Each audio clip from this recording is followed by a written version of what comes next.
সন্দীপ হারামিয়া কাশিয়াপাড় 2 নম্বর word বাদামতলির পূর্ব পাশে রাস্তাটা দেখেন কাজ করতেছে রাতের অন্ধকারে 2 নম্বর ইট দিয়ে। ওনাদের থেকে কাগজপত্র দেখতে চাইলে ওনারা কাগজপত্র দেখাচ্ছে না। ঢালাইগুলো খালি একটু দেখেন কি ইট দিয়ে এরা ঢালাই করছে। নাই কোনো সিমেন্ট, নাই কোনো ভালো রড, যে রড থাকার কথা সেই রডও নাই।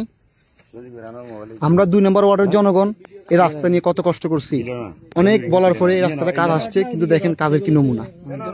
এই যদি কাজ হয়, এই যদি কাজের অবস্থা হয়, এই রাস্তা দিয়ে 2 দিন বাদে গাড়ি গেলে আবার রাস্তা আগের মতো হয়ে যাবে।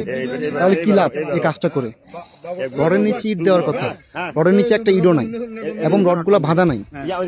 রডগুলো না বেঁধে এরা ঢালাই করে দিচ্ছে, কোথাও বাঁধা আছে কোথাও বাঁধা নাই। দেখেন কি অবস্থা রাস্তাগুলার। এগুলো কি বলার কেউ নাই?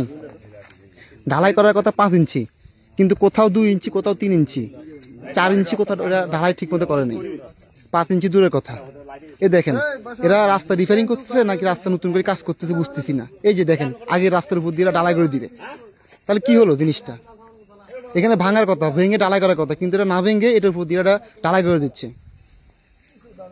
এই যে এখান দিয়ে কোনো বাধা নাই, এখান দিয়ে না বেঁধে রডগুলো খালি ফেলাই দিছে, ফেলাইয়ের উপর দিয়ে ঢালাই করে দিচ্ছে। এটা কি ঢালাই বলে? রাতের অন্ধকারে এরা কি এই জন্য কাজ করতেছে? রাতের অন্ধকার। সন্দীপ হারামিয়া 2 নম্বর ওয়ার্ডের রাতের অন্ধকারে যে কাজটা হচ্ছিল, অবশেষে 2 নম্বর ওয়ার্ডের সাধারণ জনগণের চাপের মুখে রাস্তার কাজটা বন্ধ হয়ে যায় এবং পুনরায় কাজ করার জন্য তাদেরকে চাপ সৃষ্টি করা হয়। তারপর তারা আগের যে ঢালাইগুলা সেগুলো সব তুলে ফেলতেছিল এবং পুনরায় সঠিকভাবে যেভাবে কাজ করার কথা সেভাবে কাজ করার জন্য বলা হয়েছে।